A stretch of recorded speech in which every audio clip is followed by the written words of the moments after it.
Hello. Alright. Hi, Great Fairy! Alright. New game. Sensitive topics: war, abuse, addiction, sexual harassment, suicide, ideation, urges, of course, death. These may be uncomfortable or subjects for some readers. Recommend that readers with a history of trauma related to any of these topics approach this game with caution. I'm not sure this game about vampires will involve blood and sexual themes. Strong language is also present. Vampire Therapist was developed in consultation with a licensed therapist, but it should not be considered a substitute for therapy, unless you're a vampire. My name is Sam Walls, and I'm a dead man. Nice, it's voiced. Well, kinda dead at least. See, I'm a vampire. Now, if you think that means all that Dracula hooey, like hissing, wearing skin-tight leather, and hunting mortals for sport, I wouldn't blame you one bit. That's exactly the sort of thing I did in my younger years with my former gang. And let me tell you, a vampire who's good with a gun can be a real terror. I got lucky, though. I met some kind mortals who saw beyond my fangs. They taught me my letters and showed me how my thinking was keeping me from finding any kind of peace. After they passed on, I roamed America's majestic wilderness for nigh on 90 years, figuring out myself and what it means to be a vampire. And I found revelation. So What I realized was, it ain't fangs that make us monsters. It's the self-defeating ways we think. Yeah. Anywho, as the world started getting smaller, my old vampire gang tracked me down. Them being my kin, I wanted to help them see the world like I did, but they still have the same monster mindset I used to have. Good thing I'm a quick draw. But I got hooked up with this newfangled internet thing and found a vampire who's helping my kin find their way. Fella named Andromachos, supposed to be 3,000 years old. Yo. He invited me to come out to Europe to learn from him. I figure someone older than time has got to have the answers. I'm going on a trip, I guess. This feels like my opportunity to do some good in the world. I've been lucky, and now it's time to give back. Okay, so we're a vampire who gives Vampires therapy to ain't other monsters. vampires. Or at least, they don't have to be. And come hell or high water, I'm gonna prove it to them. I just thought you were a human giving therapy to vampires, but us being also a vampire adds like a whole new layer to it.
Wait a sec, there's something about what she just said. I can feel it.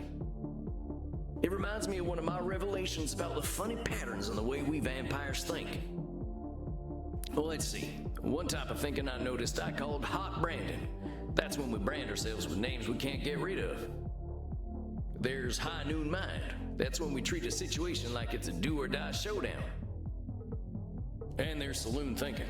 That's when we act either helpless or invincible, like we've just drunk a pint of moonshine. I can always check my journal if I need examples. I kept all my notes about the funny ways we vampires think in there. I think I know which one of them funny ways they're thinking in, though. Hold on, compadres. You seem like the kind who can make their own fun. I don't want to have my own fun. Immernacht is the only place to be on Friday night. Cowboy bloodsucker at me.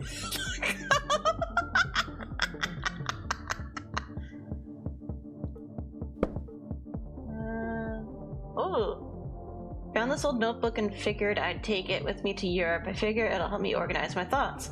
I'll separate it into sections so I can jump into them right quick. No.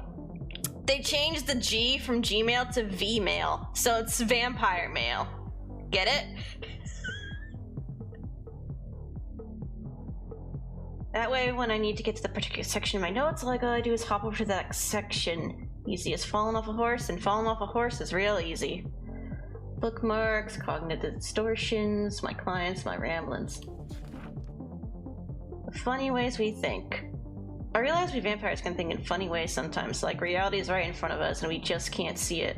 Heck, pretty sure it's all humans who do that, not just vampires. We do think funny thinking in particular ways, so I figured I'd write them down so I don't forget them. I'll include examples so I remember how they work. High noon mind. Sometimes things can seem black and white, win or lose, famine or feast, live or die, like everything's a big showdown. You feel like we've got only two options, win the day or end up in a stake at the heart. High noon mind is thinking in extremes and ignoring all the in-between. We stress ourselves out when stakes are high. Examples. If I can't get the best saddle, my butt's gonna break. Ain't no doubt. Okay, so she's having high noon mind right now. Either I show up ready to win the rodeo, or I'd better just not show up. The fate of the Wild West is hanging on this gunfight. Saloon thinking. A lot of us bloodsuckers have a habit either of feeling responsibility or soul control, or of feeling completely hopeless. Thing is, usually neither is true. Feeling hopeless doesn't mean we're powerless, and feeling untouchable doesn't mean we're invincible. That's saloon thinking either way. Our real capabilities are somewhere in between. Examples. My dark powers, vampires shall dominate the modern world. If Immortal discovers our secret, it's entirely my responsibility to deal with it. I can't deal with the bureaucracy of international travel with my coffin. I'm stuck in the USA forever. This is probably the thought he had when he was coming to the Europe. Hot branding. We vampires sometimes call ourselves awful names. I'm a failure, I'm unlikable. It's like burning ourselves with a big old branding iron. Every time we look at ourselves, we keep seeing those names. Hot branding is just calling ourselves names that do us no good. Examples. I missed that shot and such a butterfingers. Crying over a horse, you're sappy as hell. Feld isn't like wearing leather, he's only a vampire wannabe. Okay. When I start getting therapy clients, I'll put my notes about them here. I'll update after every section. I figure I can see how they're doing over time. That is,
Howdy. It's Sam Wallace to see you, sir. The guy who's been sending you all them V-mails. Yes, I know who you are. Ooh, Sam his eyes are Wallace. yellow. You have come here, But he because has, you like, the believe you snake can help eyes. Our kin. Wow, I love his voice. The question is, are you first able to help yourself? I've been fixing myself for more than a century now. I don't think I need help. Then you must prepare to learn a most difficult lesson. We all need help, Samuel. I am pleased that you have come to receive mine. Dang, you scared the heck out of me. You must allow an ancient vampire his games. He will play them regardless. Please, sit down. What an absolute pleasure it is to meet you at last. I found your messages most intriguing. Afraid there ain't much here in the way of intrigue. I'm just a lonesome cowboy looking for answers. You know, I receive emails every day from vampires seeking my help. You are the very first to seek my aid in helping others. This alone makes you intriguing. Well, dang. I think you're gonna be sorely disappointed when you get to talking to me. I'm just honored you're giving me the time of night. I have unlimited time, Samuel. I am pleased to share some of it with you. Our kind can be rather set in their ways. It is inspiring to see someone so young and eager to learn. Yeah, well, I wasn't much for learning when I was alive. Just making up for lost time, I guess. It sounds as though you have been handling your own life better than most. I was particularly intrigued by these revelations you had while walking in nature. Oh yeah, them. Well, I give walking the credit. Nothing sorts my thoughts out better. After a few decades, I started seeing patterns in the way we vampires think. Can you explain some of these patterns? I've tried to explain them to other vampires, but it ain't never gone well. I can try, though. See, we tend to assume certain things just because we've been believing them since we were alive. Or we decide the world's against us just because we're hungry or tired or something. And when we start tackling problems that ain't real, we ain't fixing our real problems. That make any kind of sense? Fascinating, Samuel. These revelations that you had in the woods, mortal psychologists have a term for them. They are called cognitive distortions. Cognitive whoozy what now? Cognitive distortions. They are exactly as you described them. I will explain in a moment. Please, tell me about these specific revelations you had. We'll explain that one first. I noticed how we stress ourselves out by making everything a battle of do-or-die absolutes. High noon mind, I call it. Like that feeling you get right before a big shootout. I must confess I have no experience with this feeling. I engaged in mortal combat long before the age of gunpowder. But the sentiment you describe mirrors the words of my old friend Marcus Aurelius. He used to say that the magnitude of life's challenges often turn us into our worst selves. You mean Marcus Aurelius, the Roman emperor? Of course, his name was Marcus. Marcus was a bedroom name. Ooh. You mean you and the emperor were... It was ancient Rome. Penetration was similar to a handshake.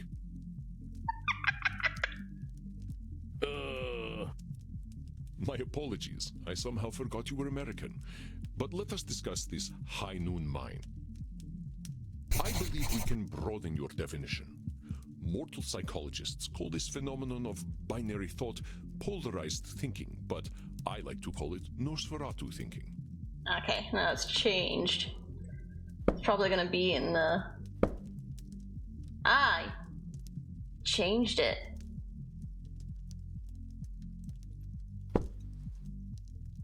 Nosferatu thinking? It means you are thinking in black and white. I get it. That's pretty funny. I believe it encompasses the breadth of the distortion. One is not flatly weak or strong, good or evil, smart or stupid, a success or a failure. The truth is far more complex and colorful. Not every high noon gunfight ends in oblivion, correct? Yeah, that's true. Getting shot still ain't fun, but it ain't the end neither. A perfect example, Samuel. Now, Try to catch me using Nosferatu thinking. I will give you a series of statements, and one of them will contain Nosferatu thinking. I will repeat them if you miss it. If I do not drink blood, I will surely die. Is that Nosferatu thinking? No, Samuel. In this case, I am not arguing with reality. If we do not drink blood, we die. This is a fact of being a vampire. Let us continue. Death eventually comes for us all. Mortals will always fear our kind. That's Nosferatu thinking right there. I've met mortals who knew who I was and weren't scared. Very good, Samuel. And even if you hadn't, to say mortals will always fear us ends any hope that they might not. Yee. Always is such a terminal word, is it not? Would you like to discuss more of your revelations with me? I realize that as vampires, we can get the feeling of the power that comes with immortality and strength, but then we get hopeless and aimless over time. It's kind of like the fella you see in the saloon at the bottom of a bottle of whiskey. Either he thinks he can fight everyone, or he's crying into them last drops because he thinks life's hopeless. It's saloon thinking. Two extremes that probably ain't true. A fascinating observation, Samuel. Your saloon thinking was described in my time as the battle between hubris and nemesis, the twin excesses of arrogance and self-pity. Oh man, it make me wish I'd gotten some schooling. Maybe I would have figured this stuff out earlier. You live forever, my friend. There is no rush. What you have identified is a phenomenon where individuals perceive either an illusion of control or a lack of control. Mortal psychologists call this phenomenon you have described a control fallacy. Rarely do we have complete power over our situations or no power at all. But we create this illusion that stops us from attempting to change our perceived situations. Alright, changed it. Again, too. Yee, they did say they got, like, actual therapists to help. Yeah, you're right about that. I used to think I'd never get away from my gang, and maybe that's what made me stick with them for so long. Yes, you see how cognitive distortions keep us from facing reality, whatever that reality may be. Of course, I am so old and powerful that I am always in control. You're testing me, ain't you? That's a control fallacy right there. Well done, Samuel. I am indeed very powerful, but the cosmos holds no awareness of Andromachos. Of course, as you expertly pointed out with your analogy about the man at the bottom of a whiskey bottle, a control fallacy can be positive or negative. Listen to my next few statements and try to find a control fallacy. Simply let me continue if you do not detect one. The sun will eventually burn out. I will roam a cold, dead earth, and there is little I can do about it. Well, that sounds like one of them control fallacies. With all eternity, heck, I think you could do something to save the sun. I applaud your optimism and ambition, Samuel, but some things we must be prepared to accept, and the death of the sun is one of them. But if the sun dies, so does Earth. That's the thing. My kitty cat died. I shall be lonely forever. I'm sorry about your sweet kitty, but you can always pick up a new one. Or there's lots of them just waiting for a loving home, so you don't need to be lonely. It was just an example, Samuel. Well spotted. But I do speak from experience. I felt this way once when a pharaoh I was dating had our cat mummified. I went into a murderous depression that nearly decimated the continent. But I had the power to help myself all along by adopting a new friend in need of a home. Bruja, I feel like this is you. I feel like you would go on a murderous rampage if something happened to Charlotte. Oh, dang, don't let me get on your bad side. I doubt you shall see it, Samuel. Did you have more revelations to tell me about? See, I used to be in a gang. They were my whole existence. If you asked me who I was, I would have said, I'm a murdering bastard. Once I got away, I realized how small-minded that was. I was Sam before I was a murdering bastard, but that's how I was choosing to brand myself. My old gang's still around, and they're still branding themselves like that. They can't see themselves as anything but killers. Very astute, Samuel.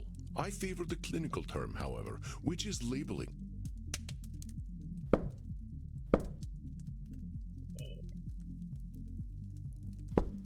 I honestly liked calling it HA branding, though. But yeah, labeling is a clinical term. You correctly discovered that labeling is a reductive act. When we call ourselves names, even if we find them accurate, we create prophecies we are doomed to fulfill. For millennia, I thought of myself as a killer. It was not untrue that killing was how I made my way in the world. I was an unstoppable warrior and assassin. But with this label, I limited myself for ages. I did not only kill people, I also killed potential aspirations I might have had. See whether you can catch me doing some labeling in my next few statements. I am so old, I am ancient. Call me whatever you like, but don't call me late for dinner. How shall I describe myself? Yes, I am a mass murderer. Well, that's about as clear a labeling as it gets. Yeah, we vampires tend to do a lot of killing, but reducing ourselves to killers ain't doing us any favors. Excellent, Samuel. You are correct. Labels can be cages that we lock ourselves in. I was a mere murderer for most of my existence because that is how I labeled myself. Yeah, I did the same thing. Sam Walls, the murderer, reprobate, and good for nothing. Those are not how I would describe the Sam Walls I see before me. Did you have more revelations to tell me about? I think that's all of them. Or at least the ones that were the most obvious to me. That you recognize the concept of cognitive distortions at all is most impressive, Samuel. What took me nearly 3 millennia to understand took you merely 2 centuries. Oh, come on, you're just flattering me. I'm just a dope stumbling his way through one life. Are you now? Tell me, Samuel, what kind of cognitive distortion are you exhibiting when you call yourself a dope? Yeah, I'm doing some labeling. I gotta watch myself, huh? As long as we retain any humanity, we will have cognitive distortions. What we are aiming for is not to become perfect beings, but to understand and accept ourselves. As long as we can recognize cognitive distortions, we can address our real challenges. One cannot drink blood from a straw man, after all. Huh. I ain't never heard that one before, but I like it. If it helps solidify the concept in your mind, then I am well satisfied. I know you came to learn from me, so I will do my best to honor your good intentions. Let us ensure that you understand the concepts of labeling, control fallacies, and Nosferatu thinking. I will give you a series of statements, and each one will contain a cognitive distortion for you to identify. I will begin. If I invite over my vampire friends, I know I'm going to have to deal with guano all over the place when they turn into bats at the end of the night. Well, that ain't right. He's acting powerless, like a man clinging to the whiskey bottle. What'd Andromaco say that distortion was? If I invite over my vampire There's a control fallacy, sir. You're acting like you've got no control, but you could lay down some ground rules for guests, or some newspaper. Or express concern to my friends that they have not been toilet trained. Very good, Samuel. Let me try another. I am Andromachus, the ancient darkness, the scourge of the Mediterranean, the mortal's bane. Well, that's definitely some intense labeling. Those are some hard names to get over. You are not wrong. Those names followed me for millennia. It was most stifling. Let me try another then. If my club's revenues do not significantly increase, I will end up living on the street.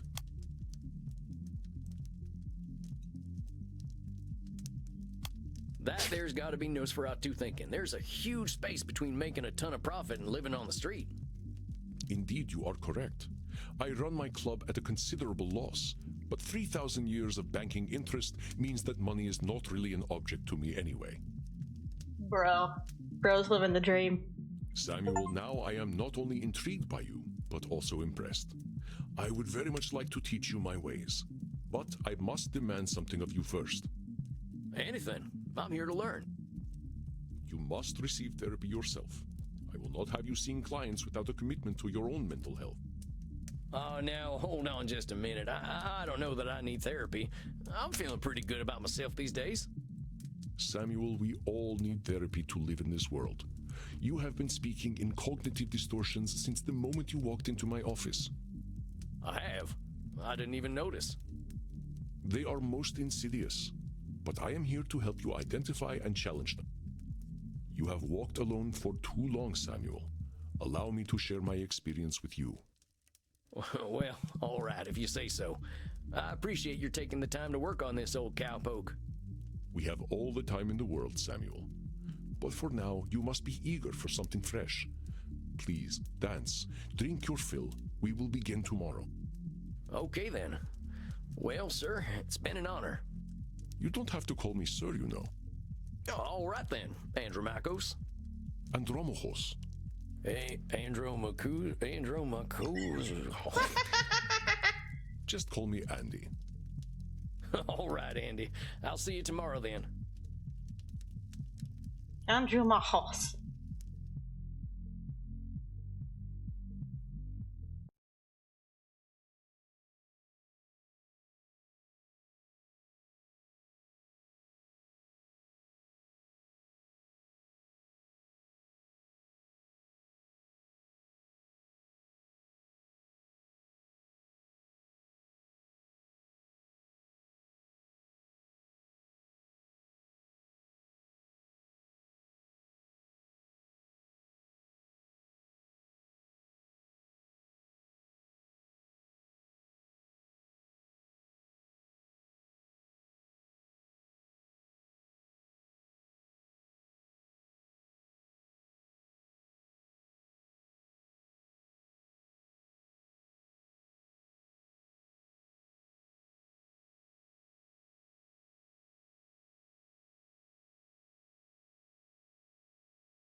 Well, dang.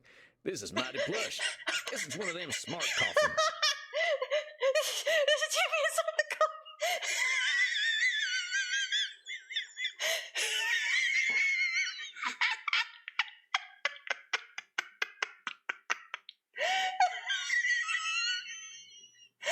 Oh my god, I'm wheeze laughing so much. I really shouldn't be wheeze laughing this much, but I am. Oh my, is my wheeze laughter even picking up properly on the mic? I have no idea.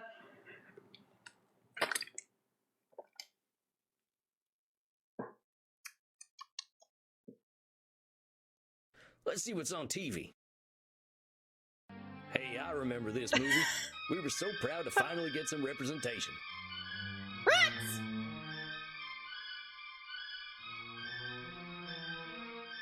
No, not the rats! No! Not sure I should stay up watching movies, though. Ah. Well, ain't much else to do in here. I think it's about time I hit the hay. Hope I'm cut out for all this. Yay!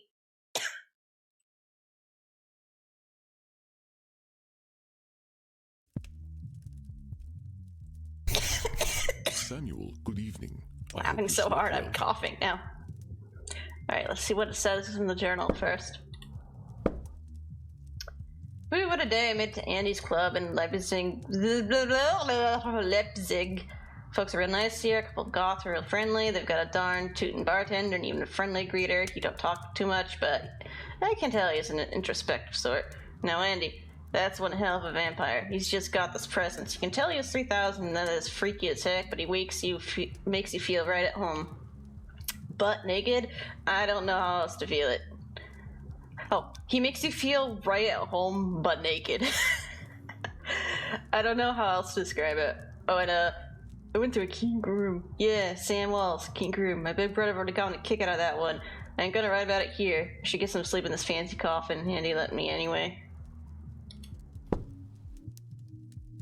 Like the dead, as they say. I was hoping to save you some breakfast, but I've already sent them on their way. Oh, that's all right. I'm still pretty full from last night. Them goth types were practically throwing themselves at me. I am not surprised. Perhaps I should be concerned that some of my guests will follow you home. Well, gosh, if I still had mortal circulation, I'd be blushing. Why are you so embarrassed, Samuel? Ah, hell. Guess we should just save it for therapy, huh? We gonna get started now? If you like. Why not? I'm eager to get going. Let loose, Doc. Very well. Let's start with the first question any therapist asks then. What brought you to me? Why is becoming a therapist so important to you? Well, gosh, I remember what it was like. Being all angry, hungry, and scared all the time. It ain't no way to live. When I see vampires acting the way I used to, I just need to show them there's more to unlife. And why is that up to you? You, of all people, know how lost our kind can be. Preying on the weak, dating mortal high schoolers. I've got to make them see their potential. That's what I'm here for. I know it. That is a lot of responsibility to place on yourself. You got a funny look in your eye. Am I doing one of them distortion things? You are most perceptive. Yes. Perhaps you can tell me what it is. When you say you are here to make vampires see the world differently, in what way are you distorting reality? Well, I guess that's a control fallacy, right? I can't assume I'll be able to help other vampires the way I was helped. Very good, Samuel. Control fallacies are hard to avoid when one feels strongly about something. Oh. Your fate is not to transform every vampire you ever meet, even those who are your clients. You will do what you can do, and that is enough. But I am eager to learn how you developed this desire to help our kin find a different way of thinking. Well, like I told you when I first V-mailed you, I was a real nasty son of a bitch when I first became a vampire. When I look back and see what a no-account piece of shit I was, I ain't nothing but embarrassed. It all seems pretty stupid to me now. Here we are living forever and all we can do is kill? It's the dumbest thing I ever did here. I'm going to stop you for a moment. Stupid, no account piece of shit, nasty son of a bitch, dumbest thing. Do you hear the way you are talking about yourself? With respect, sir, I earned all them names. I killed women and children. Half the ghost towns out west are my doing. I didn't think of nobody but myself. Pretend you are my therapist. If I sat here and called myself a no-account piece of shit, what would you tell me? I'd say you were doing some labeling. And I guess I'd tell you to look at yourself a little more kindly. Extend the same compassion to yourself then, Samuel. How are you to move on from being a nasty son of a bitch if you are labeling yourself? If you wish to be a guide to other vampires, you must start with compassion for them and for yourself. So, now that you've gotten all that horrible name-calling out of the way, please tell me, how did you find your sense of purpose? Well, I was on the run, you see. The Wild West was ending and the Pinkertons were starting to get the better of my gang. I went into hiding and found a strange group of folks out in the country. They knew I was an outlaw right away, but they didn't judge me for it. They didn't even care that I was a vampire. They welcomed me like a friend, even shared their blood with me. They taught me how to appreciate the beauty of the night, and I started seeing things I'd never noticed before. They taught me my letters, philosophy, and how to question things instead of being scared of them. I think about them every day of my own life. They somehow freed themselves of all the judgments of the time and were better off for it. These must have been the 19th century American transcendentalists, yes? Yes, sir. I'm glad I died when I did, because their like just don't exist no more. Once my community died out, I started walking. That was something else they taught me how to do. There ain't nothing like having a walk and a think. I walked in nature for about 90 years and just took in all the grace and beauty of my country. I guess I was kind of selfish, though. I should have been helping other vampires the way the Transcendentalists helped me. Why? Why waste 90 years walking when I should have been helping others? Seems pretty obvious to me. I could have done a lot of good in that time. But your should turns that which you could find fulfilling into a duty. You create an extrinsic motivator. Should statements are another Ooh, cognitive should distortion, statements. We got a new something thing. created by your own mind. Nature asks almost nothing of you.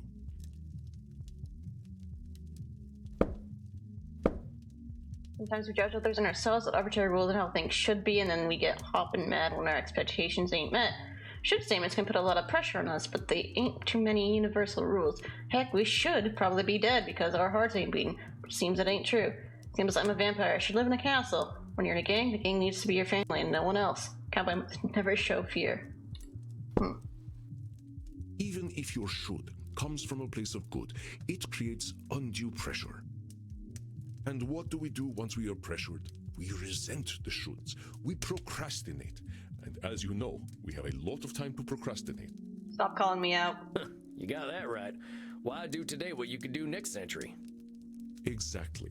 Should statements remove the intrinsic joy from that which you find fulfilling? Hold on, though. Ain't there some things we really should do? Of course, there are things we must do. But nature herself tells us what they are. We invent the rest. Here, let me give you an exercise. Listen closely.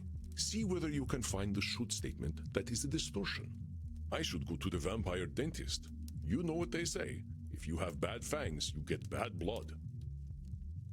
I should drink blood today. I should take my blood partner Crimson out on a date.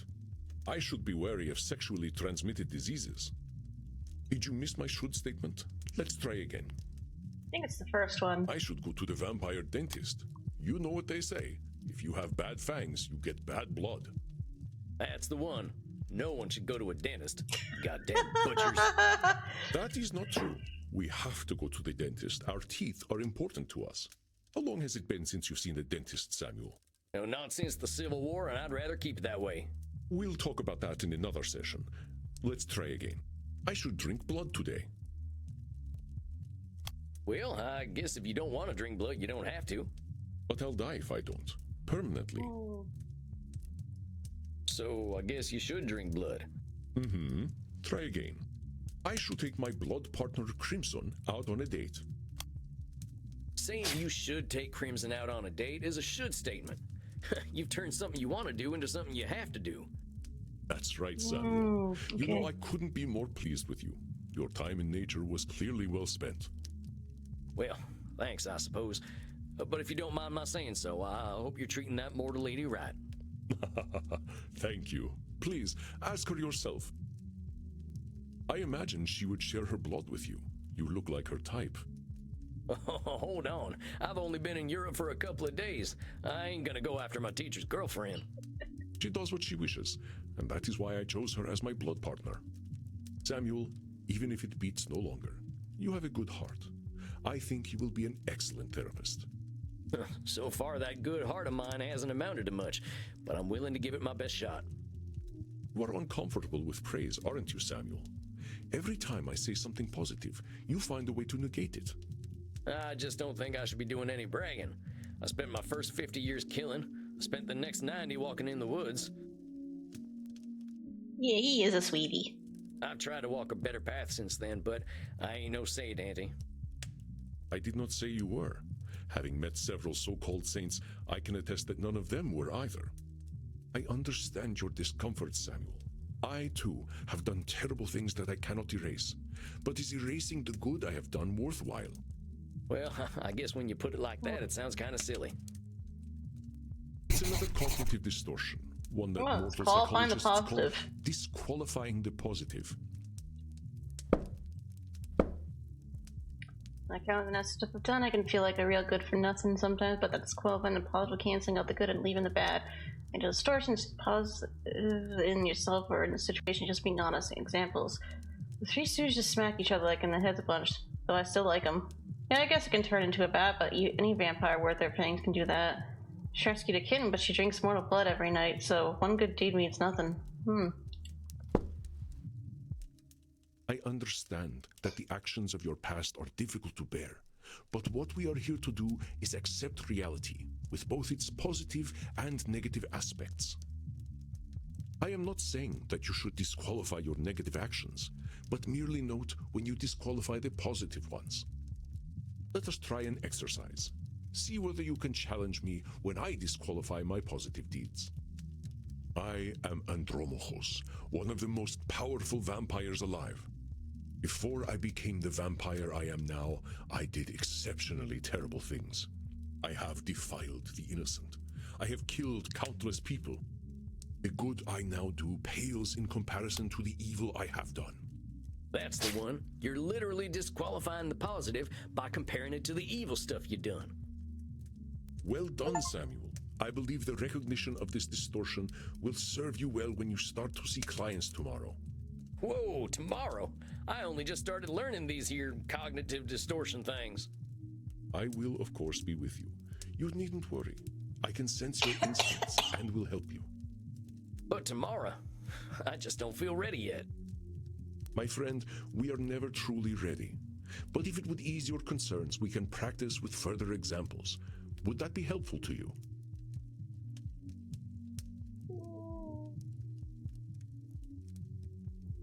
Should we... Yeah, I think we should take more examples just to be on the safe side. Yeah, I think I could use the help. Very well, Samuel. Let's try some examples. I will give you a statement, and you find the cognitive distortion in it. I am far sexier than movie vampires. Therefore, I should be a movie star. Oh yeah, that's an easy one. That's a should statement right there. You're not insecure enough to be an actor anyway. Excellent, Samuel. Would you like another exercise? If I cannot consume high-quality blood, I might as well drink blood from Florida.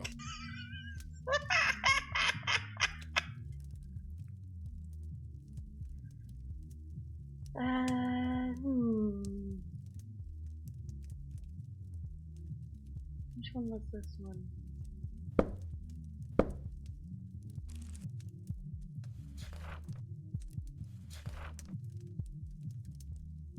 Ah, yeah, Nosferatu thinking. It's Nosferatu thinking, ain't it? Correct, Samuel. That being said, I am sure there is still decent blood to drink in Florida, but I will bring a test kit anyway. Would you like another exercise? I am an antediluvian old fart. Well, that sounds like labeling to me. You ain't just an old fart. Are you actually older than the Flood, though? Do I look that old? Oh, not at all. I was just... I am joking, Samuel. Don't worry. The myth of the Flood was at least 1,000 years before I was born. Would you like another exercise? With my terrifying powers, I know I shall never be destroyed.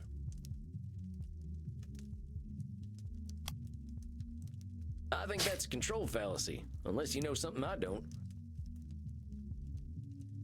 That's correct, Samuel. Though my powers are indeed phenomenal, the universe holds mysteries and dangers I cannot fathom. Would you like another exercise? I may hold vast knowledge, but acquiring it was inevitable thanks to my immortality.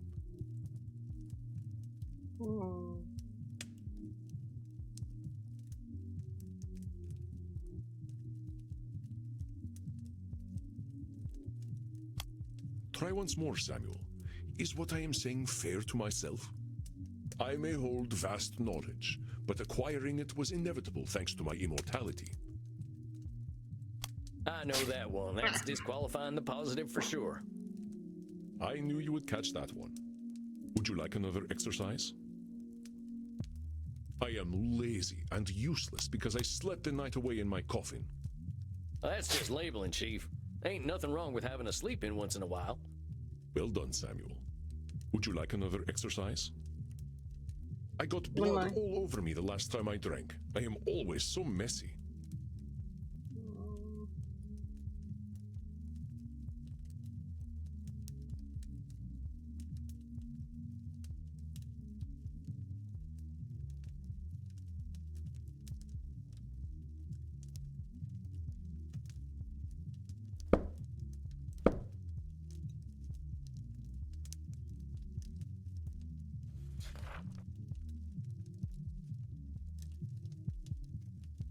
I am making quite a judgment based on a single incident. What kind of distortion is that? I got blood all over me the last time I drank. I am always so messy. That sounds like Nosferatu thinking to me. Everyone has a messy feed from time to time. That's absolutely right. The dry cleaning bill is punishment enough without the self-judgment. Would you like another exercise? I should speak at least 300 languages, including Java. I do live forever, after all. Well, that's one of them should statements, ain't it? Nobody's making you learn Java. Thank goodness for that. Would you like another exercise? Whenever I meet a crypto-vampire, I cannot control myself. I must destroy them.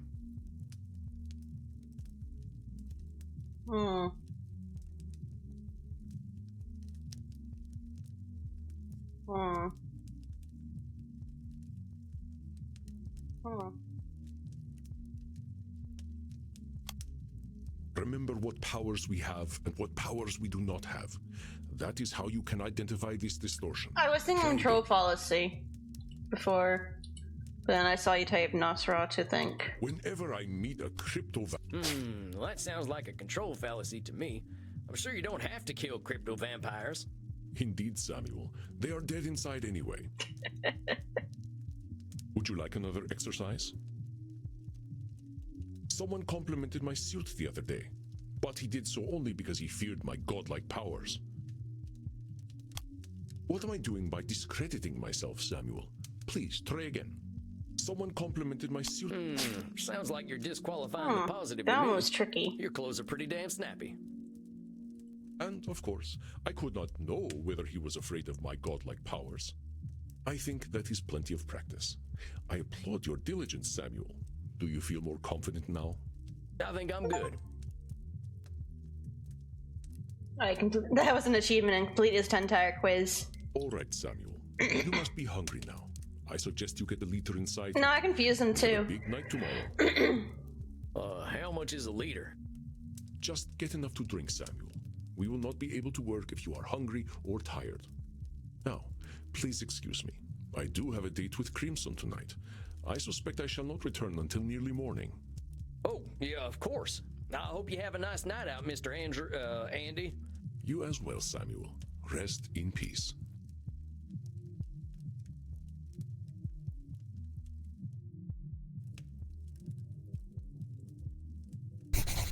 Samuel, glad to see you are awake.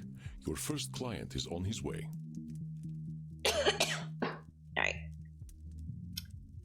I am just gonna go quickly take my medication. I'm gonna put some ad on in that meantime.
Alright. I'm back. Took my meds. I'm usually supposed to take my meds all the time at 10 o'clock. Yeah, I've been laughing so much I'm starting to lose my voice.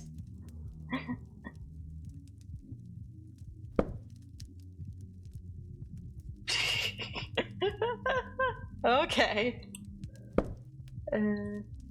Oh, April 12th is the day.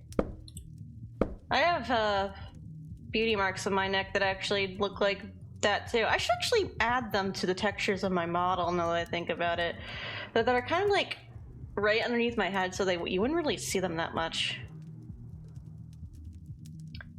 I learned some more therapy stuff today. I figure I've been doing a lot of this qualified and positive thing. I feel like I've gone to be humble after the shit I pulled back when I was a bastard, but maybe that's just a shame talking. And he says I'm ready to start seeing clients now that I've got my head wrapped around this whole cognitive distortion thing. Can't believe it's all happening so fast. I'm for a nice walk exploring because there's music school here and the kids are always performing stuff. I try to ask him for, oh, Susanna, but kids today don't appreciate good music. Dang kids with their CD-ROM music. The wax cylinder was fine. What, already? Look, Mr. Andy, sir, are you sure I'm ready for this? These are people's brains I'm messing with. Fear not, my friend. You are a powerful vampire in your own right. To be so young and have so much empathy is quite a gift. All you need to do is listen, and I know the truth will reveal itself to you. Shucks, wish I had your confidence. Well, to a limited extent, I can see the future. If you are about to misinterpret a client's distortions, I will set you back on the right path. Whoa, he's psychic. You can see the future. It's not that impressive, really. You start to see the patterns after 1,000 years or so. Oh.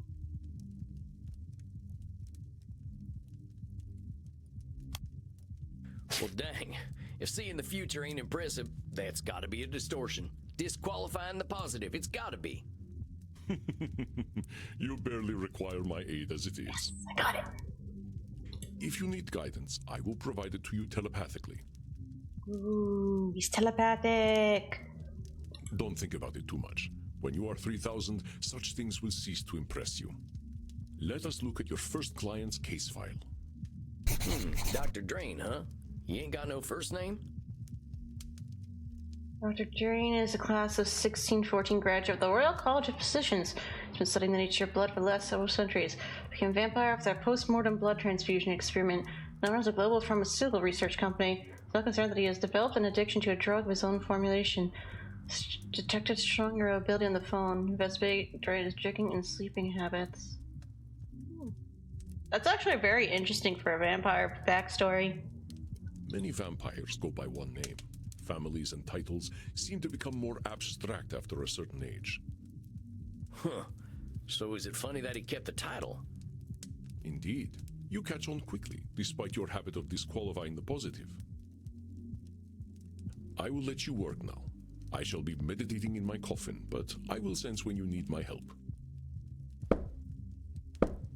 Yeah, this is just this little thing.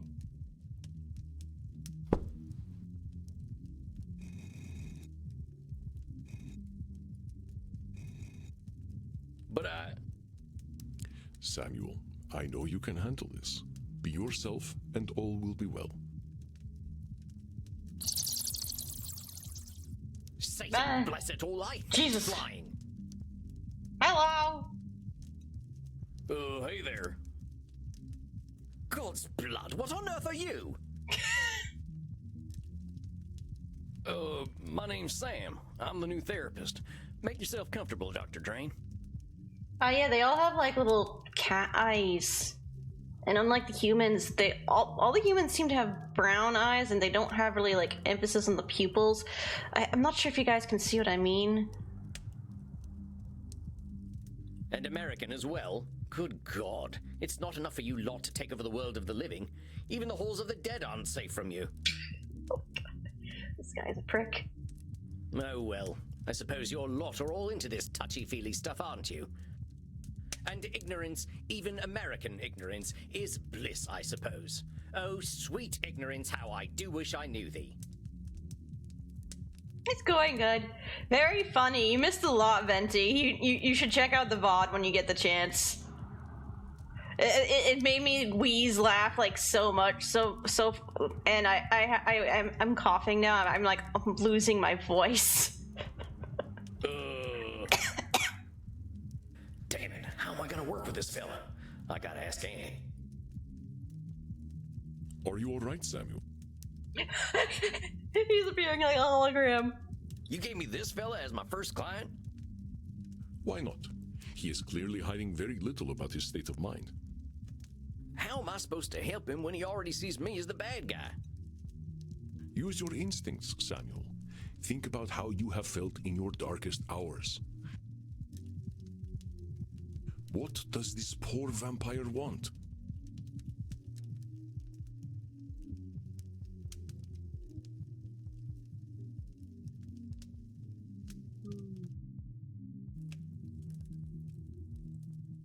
Does he just want to complain, or...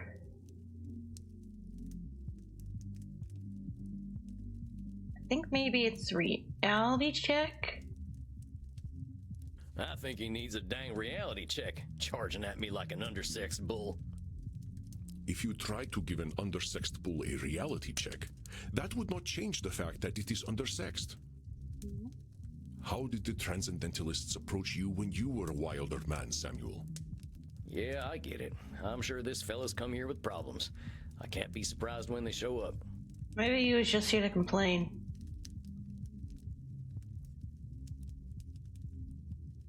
I think he just wants to complain. Perceptive, Samuel. He can hardly stop himself, can he? So, what? I just let him complain? Yes. Of course. Just give him a starting point to let it all out. It will make him feel better. Well, if you say so. Don't worry, Samuel. You are doing wonderfully. I will release your time now. Well, are you just going to sit there? I was just gonna ask how your trip here was. My trip? My trip was bloody wonderful. Until my familiar got a flat tire and I had to fly 30 kilometers here as a bat. I hate being a bat and I hate flying. Do you know an owl tried to eat me? Me, a creature that has lived for centuries, treated like common prey. I'm surprised he was even interested. You should see what an ugly little beastie I am when I transform. All I could do was screech and squeak until he went away. Well, I suppose I'm alive, in a manner of speaking anyway. You all right there, pal? Yes, I'm fine. Well, I'm not, of course. I wouldn't be here otherwise. But for the sake of conversational integrity, fine. I take it you read my case file and know why I'm here? You're here for an addiction problem.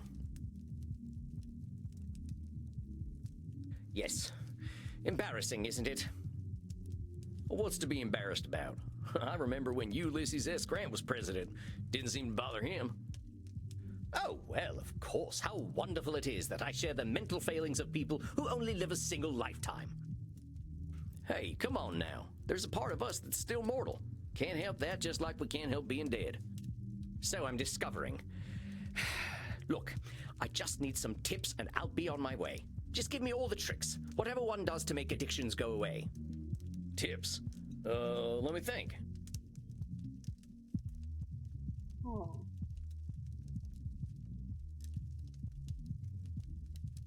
There really are no easy solutions, honestly.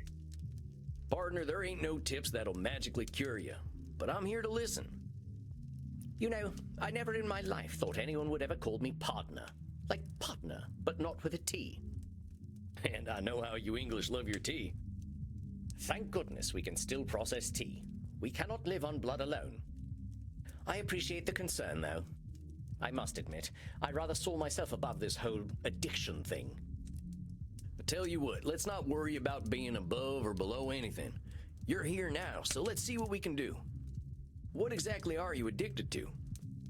It's a form of plasma, a catalytic compound of my own design, a necessary component of my own scientific goals. You're losing me. Well, let me try to make it simple. I have been able to replicate and even alter the molecular patterns that vampiric erythrocyte surface receptors receive. That does not make it any simpler. That makes it more complicated. Our unique physiology gives us an increased ligand affinity, which is how we are able to process blood the way that we do. Huh? I can extend this receptivity and thus achieve my true goal. Synthetic blood. Okay. Freedom from the hunger that plagues us and hope for all humanity. Bro, why didn't you just say that in the first place? Well, dang, that sounds pretty impressive, Doc. Well, it doesn't work without a vampiric catalyst, and that is the plasma I am addicted to. Pathetic, isn't it? I have spent 400 years trying to steal the secret of blood, only to be engulfed by it, like Prometheus walking into a fireplace. Pathetic? Doc, where the heck would you get a word like that? You've come up with a synthetic blood. Man, I can barely get my spurs on some mornings. Maybe you had a setback or two, but give yourself a little credit, compadre. Credit? For wasting 400 years? Practically speaking, I'm in the same place as I was back when King James was in power. Only now I have a drug problem. Perhaps I must face facts. My professor was right. Nothing we ever do will make a damned bit of difference. Samuel, listen to him. Do you recognize his patterns of thought? There's some distortions in there, ain't there? I knew you would sense them. Invite him to talk more about this failure of his. I'll do my best.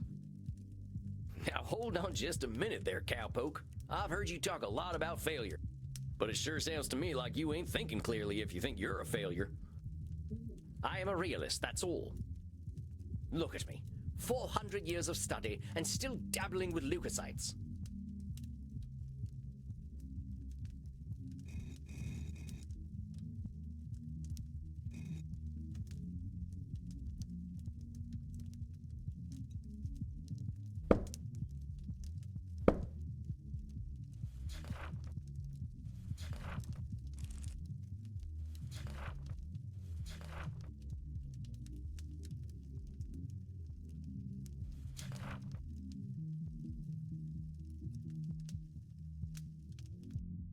Mm.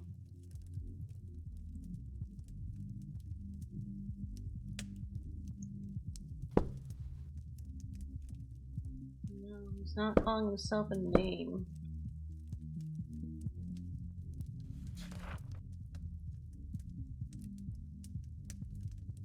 I think it is disqualifying the positive. I don't know many people who would call working with leukocytes dabbling. I mean, I gotta admit, I have no earthly clue what you're talking about. So unless you made up all them science terms, I think you might be doing more than playing with a chemistry set. Perhaps, but if we consider all there is to know about blood, I know precious little. But you know something. Yes, I concede I might know something about blood. I would hope so after 400 years. You still got more knowledge about blood than most, whether it's been 4 years or 400 years, amigo. Let's get back to what you were saying, though. I'm saying I am surely the oldest, most well-studied doctor in the world. I should have achieved more than this. Well, who said you should have achieved more? Isn't it obvious? I should have something to show for 400 years of work. And what happens if you don't? Absolutely nothing at all. Well, that's my point. That is not as encouraging as you think it is. Ain't meant to be encouraging, just showing you a little reality. Well, it's all my fault, really. I cannot seem to motivate my scientists to reach the necessary level of dedication. It's always shocking to me how little urgency mortals have around death. So it's all your fault that you haven't come up with the perfect synthetic blood. I'm getting it.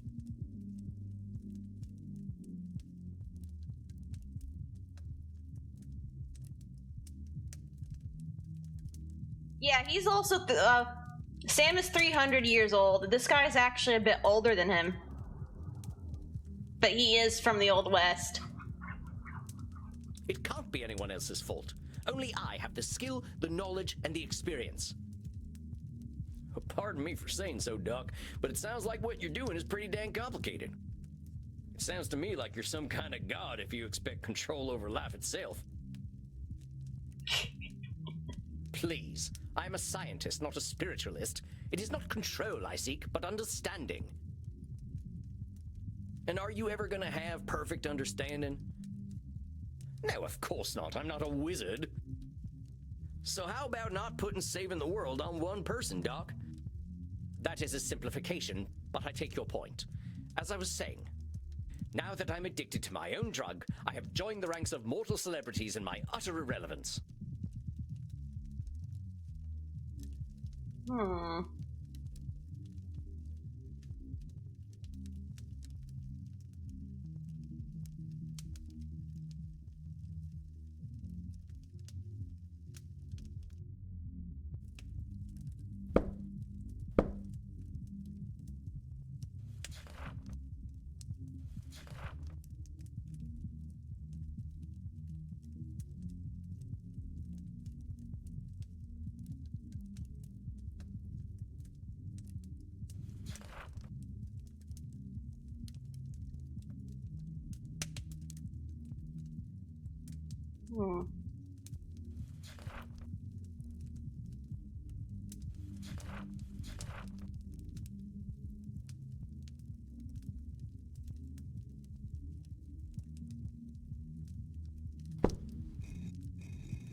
That's a pretty dark read on things. You know, lots of folks get over their addictions. It was Nosferatu thinking, Dana. Yes, but not me. I'm trying to tell you that even if you are addicted, that ain't the end, hermano. You got a lot of life and opportunity left in you. If you can call this life. Now hold on there, that's what I call Nosferatu thinking, straight from the coffin. Life ain't all black and white. It's got its shades of gray too, you know. Oh, well played, cowpoke. Perhaps I am being a little dramatic. Yes, I'm aware that in reality progress has been made, enough to get to this point. But I didn't come here to ask for a pat on the back and to be told I'm a good boy. That ain't my department, but I hear they do some of that stuff downstairs. Yes, we all know very well that the Continentals are more sexually liberated than we are. But as I say, I don't want all this therapy stuff. I just want to stop using this damn drug. Well, so what's so good about this stuff anyway? Why do you like it? I'm not certain. I don't remember what happens after I take it, but I wake up feeling, how do I put this, alive. Well, that don't sound so bad. A good nap can make me feel like a new man. I'm not talking about feeling refreshed. I mean I feel alive. As if I'm someone else. Someone who lives. And I wake up and find, oh gracious me, I am not depressed. I think he just came up with vampire antidepressants. You mean to tell me that you're going to sleep depressed every night? Oh, nothing of the sort. Oh well, I'm glad to hear that. You are assuming that I can simply go to sleep and my global scientific enterprise will run itself. Oh wait just a gosh darn minute, you're telling me you don't sleep?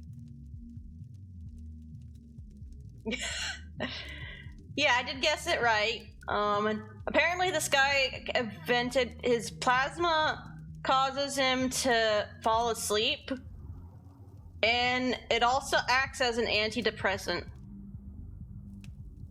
Yes, it's not as though we can get much deader already, and I have work to do. So you're not sleeping, and you're always depressed. I think we're starting to get somewhere. Oh, don't be such a bumpkin. If you are a sapient individual, aware of the world around you, depression is the only sensible reaction. It has nothing to do with sleep.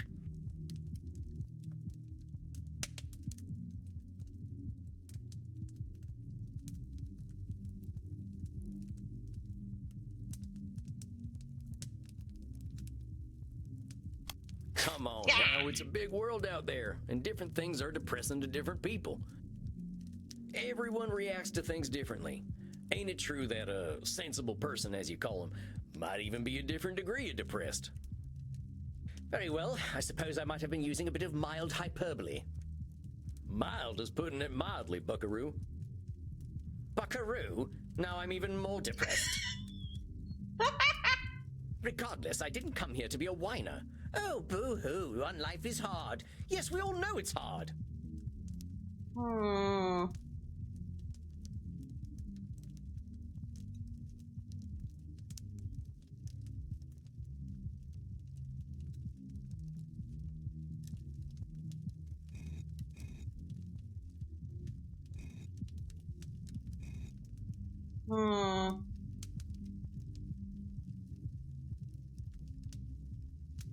I think it's labeling because he's calling himself a whiner. Now why'd you say coming and talking to me makes you a whiner? Yes.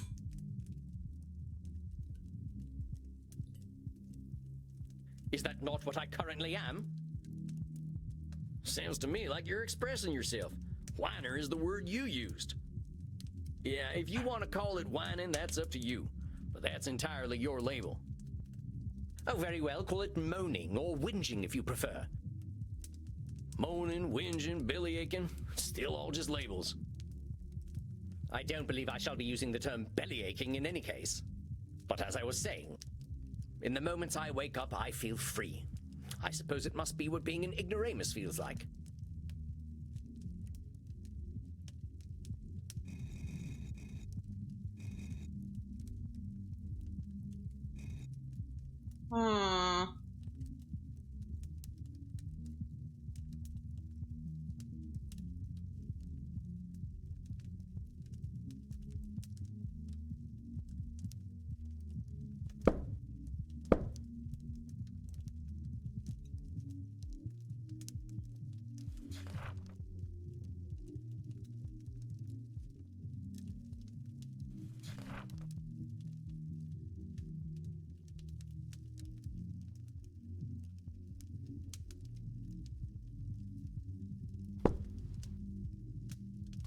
So you're telling me you feel good when you wake up, and then you call yourself an ignoramus. Before you even get a chance to reflect on feeling good, you're insulting yourself. That's what I like to call disqualifying the positive. I'm simply stating facts. Stating facts shouldn't impede an argument. What good is that fact doing anyone? It's about as useful as an empty holster. Lest I somehow forget that you were a cowboy.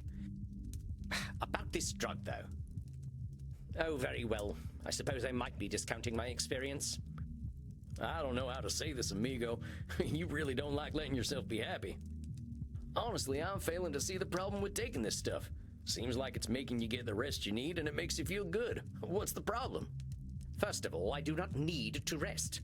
And partaking of this plasma does have downsides. What kind of downsides? I do not know what happens when I partake of the substance. However, when I wake up, I feel refreshed. But I also smell of blood and sex. Once I even woke up wearing a football jersey. It was most distasteful. He's basically just getting drunk and wasted. I guess you must be having some kind of good time. That is not my idea of a good time. I'm Dr. Drain. I am intelligent and worldly, not some ill-bred monster. I don't go gallivanting into godforsaken places to engage in depraved coitus and the consumption of dirty blood. It sounds to me like you're real good at denying yourself things. Well, I should be better at it. You know, Doc, a wise old vampire recently told me something I'm about to tell you. You keep talking about the things you should be doing. You, compadre, are shoulding all over yourself. Oh, well, that is vivid, isn't it? I can now add incontinence to my already considerable list of faults. I'm being serious. I'm listening to you tell me I should be doing this, and I shouldn't be doing that. But who gave you all them shoulds and shouldn'ts? I don't know. It shouldn't matter, should it? I've been dead for over 400 years. It's the oldest stuff that sticks with us, amigo. We all got traumas. Heck, we're dead, man. That's traumatic no matter what. What we gotta start with is you. You've been through a lot. Don't rope yourself up so tight. Listen, we're doing good work already, I know it. Now, let's not push too hard. I would really like you to think about where all them shoulds are coming from before we meet again. And be good to yourself, all right, partner? Don't feel like you gotta go cold turkey on that plasma stuff. Yes, well, all the same, I'd rather not do it at all. Is that actually gonna happen, though? It might. You're dipping into it tonight, aren't you? I was thinking about it. All right, partner. Just give yourself a little compassion. That's all I'm asking. I'll admit, you've given me some things to think about. Not pleasant ones, mind. You can handle it, partner. You're way smarter than I am. Yes, well, that is certainly true. Very well. I shall do some reflecting, inasmuch as our kind can reflect. I shall see you in precisely 4 weeks, then. Farewell, Sam. Goodbye. Masterfully done, Samuel. Hey! I knew you'd do well, but that doesn't make me any less pleased. I had a flawless victory session. Well, that was a hell of a First rush. try. That fella's holding on tighter than a holster to a gunslinger's hip. It felt real good to help him look at himself a little more kindly. Good, Samuel. Treasure this feeling. But also rest. Go downstairs, get something to drink, relax in your coffin. Next week you shall see a new client. I think they will be an interesting challenge for you.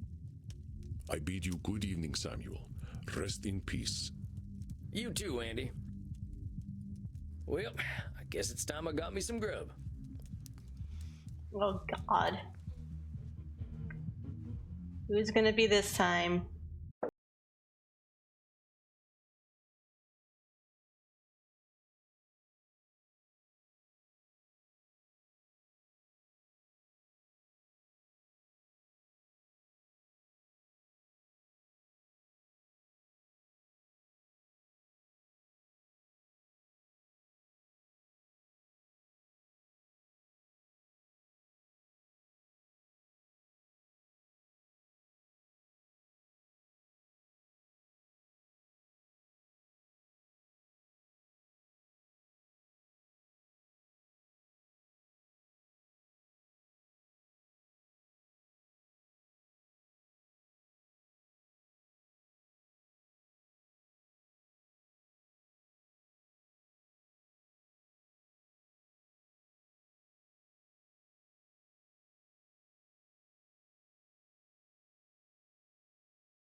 There he is, my incredible protege.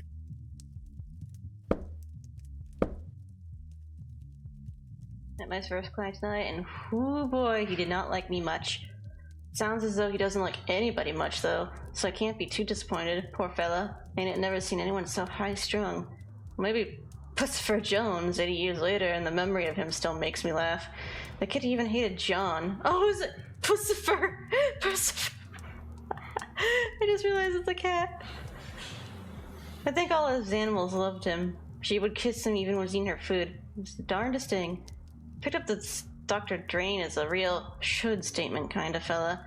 I think I can help him out. If I can get him to take a nap, I think he'll be a lot less grumpy. Oh, come on now, I have no idea what I'm doing. Evidence stands against that reasoning, my friend. Do we need to talk about disqualifying the positive again? All right, I get it. I guess I've been muddling through okay. You've been doing wonderfully.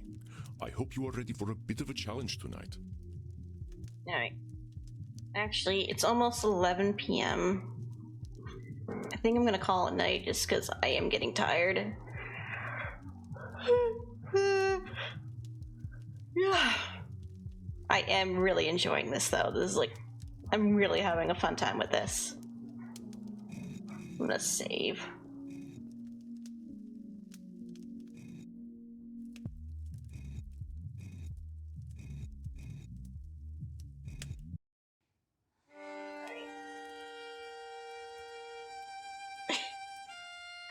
Why are you crying, Dana? I have to go to... Yeah, I might play more tomorrow night, but during the day I'm gonna be streaming Pocket Mirror for chill around like 2 p.m. for a few hours. Yeah, tomorrow around like 2 p.m. I do have to take Coco to the vet first, and like I have to go to the doctor's office to do some tests. Then around 2 p.m. I'm gonna be streaming Pocket Mirror for I don't know how long, but then I will take a break to rest for a couple hours, eat, and then I'll probably do another nighttime stream. Alright. Anyway, thank y'all for joining me tonight. Bye!